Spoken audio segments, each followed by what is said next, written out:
Good morning, everybody. Unfrequented world. 6:30. I was so sick yesterday, food poisoning. Spent 15 hours on the couch. So today, I'm going metal detecting. I don't know how long I'm going to last because I'm still weak as a kitten, but that new Equinox is just calling. So I told Stan we're going to go out to, I can't say that. I told Stan we're going out to one of our spots. Can't say, I had to edit that out where I said where I was going. Where we have found lots of silver in the past, but it's got 1,000 hours on the field, and the last 6 trips I haven't found a silver. So Stan has challenged me to a 50-hole dig. He says if I can find a silver there in 50 holes, he will seriously consider buying the Knox. So that's my challenge today. 50 holes, find me a silver. I have a good feeling about this. So today we're going to actually use field 2. Which is supposedly better for old deep silver, which is what we're after today. So the area I'm going to be starting off in here, there was like a coin shack. I don't know what they were selling, but that building actually burnt down, and there's a ton of nails in there as well. So we've got coke and nails. Field 2 should handle that. And I will ground balance and noise cancel the machine today as well. Okay, so I have a 50-hole challenge. That means I'm going to have to look for better signals. The problem is that this field has over 1,000 hours on it, and with the cruisers and my Garrett, there aren't a lot of good signals left. I spent 6 hours here with John and Stan. The last time we were here, I didn't get one coin, and they're just that few and far between. So I don't know what high-end signals the Knox is going to find. Maybe it can discriminate out enough junk that it will get some good signals. That's what I'm hoping to see. Let's take an hour and just cherry pick good signals. After that, I'll just start digging everything. Okay, so first hole, and this was a pretty sketchy signal. 12 right up to 24 and bouncing all over. And I don't know, it's some kind of some kind of kids jewelry or something. What is this? All-seeing eye. I don't know. Not a coin though. So no markings on here, so it's definitely plated. Looks like gold, but no markings on that thing. So kids jewelry of some kind, I think. I don't know. Was it attached to right there? I guess maybe it was the top of a ring or something. I don't know. 18 to 22, and I don't know if that's what it was reading or not. This is it's got a different band of metal there around the top of this nail. So 18 to 22, but that's not just a straight iron nail. That had some other metal around the top, so I'll forgive it that one. So I got a 25-26 here, but I can only pick it up in one direction, so let's see what it is. The clay ground here is just hard as a rock. It's so dry this time of year. So that's the problem. You're trying to get your shovel and you can only scrape out half an inch at a time. Well, that's how you scratch coins. I don't know if there's a coin in here, but machine's reading 8 inches and I'm still not there yet, so I must still be ill. I'm fighting an 8-inch hole here. I'm just broke into a fevered sweat. Got no energy. It's so hard, I don't know that I can. Ground is like cement. I don't know what to say. I gotta give up on that hole. I can't do it. I'm going to physically be ill.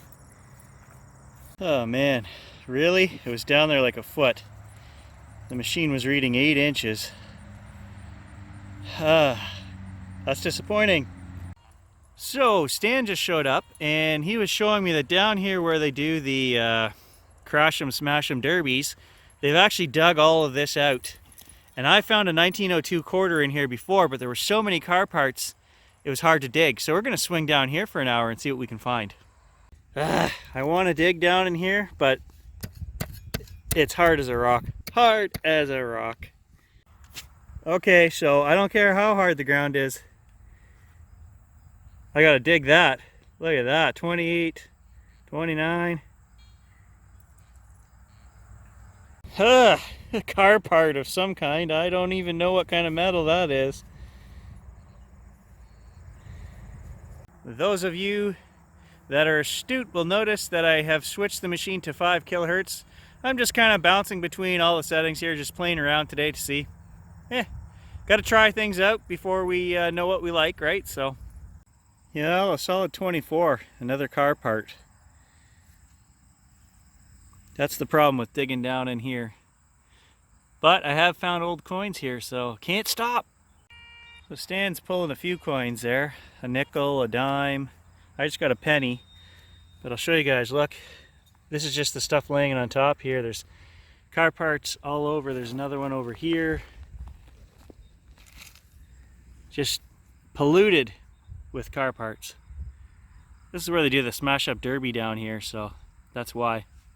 And they all ring up good. Every one of those parts rings up 24 to 28. So Stan hands me his nickel to find the date on it, and I said, well, you can't get a date off a washer, Stan. It was all full of dirt. 1964 American penny, solid 24 on the VDI. I've been forgetting to turn on my iron audio, basically just like the Garrett with this button here. So I've got a signal that's reading anywhere from 20 up to 30. So it's pretty bouncy. But then when we put on the iron, we stop our discrimination. I do see some iron there as well. So let's dig it. It's probably a nail, but I've been forgetting to do that with the new machine here, so I'm betting that's a nail.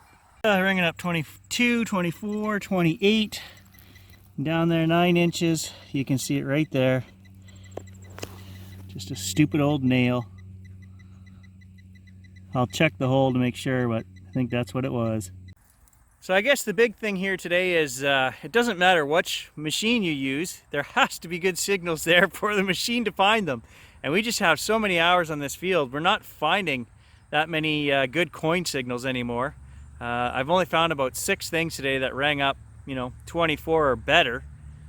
And so far, no coins. So there are a few things here, but few and far between. So I had actually set the tones on field 2. I had lowered it to 5 tone this morning because I thought, 50, that's just too much. But then I tried 50 for the last 5 minutes here. Wow, that's a learning curve. All new 50 tones to differentiate all your junk. Hole 32. Still not a coin. Solid 24 on the VDI though. Yeah, it's taken me 2 hours to dig 32 holes. The ground here is just like cement. Solid. So I've actually gone back to 5 tone here. The 50 was just, the sounds are so different that I'm just going to stick with 5 for now. I just like that better. So the other thing I've noticed about this machine is it has a real hard time connecting to my Bluetooth headset. The other day it took about 5 minutes for it to connect, and today twice I connected it and it was the same thing. It just flashes with the Bluetooth symbol for about 5 minutes, then eventually it connects. And I don't know why it takes so long. And my other set of headphones wouldn't connect at all, so. What? 25, 26? Come on. So I had to lower the sensitivity down to 16, and I realized why. I'm working right under the power line here. In terms of EMI, this machine, electromagnetic interference, this machine is more like the Bounty Hunter Land Ranger Pro. It's a little more sensitive. So I had to lower directly underneath the hydro lines there, I had to lower the sensitivity down to 16, which was still fine. I mean, we got lots of depth and then it was quiet, but so it is more sensitive. Hole 38. I don't even know what that is. Hit it with the shovel though. Not a coin, so moving on. 15 to 18, hole 42. Hole 43, solid 25 VDI. Okay, this is it, solid 24, hole number 50.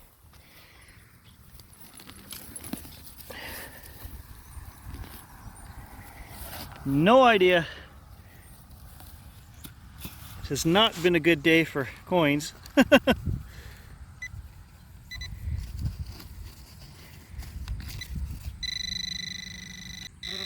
Okay, I got it in my hand.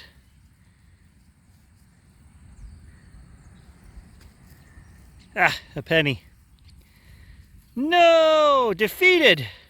So I've put 4 hours, just over 4 hours on the machine today, and the battery is still showing full. So, excellent. Well, there you go, Stan, 50 holes. I couldn't do it, couldn't pull out a silver, but I feel that there just weren't enough signals here, maybe 8 or 9 signals over 24, and I feel like I must have walked 6 miles in the 4 hours that I was here. So we have just done this field to death. There really aren't that many good signals. I know there's silver here somewhere still, but it's deep, or it's just in a corner we haven't swung over. But I say we've got about 98% of it out of here. So that's it for me in this field. This is trip number 7 without getting a silver. So I think I'm done here for now.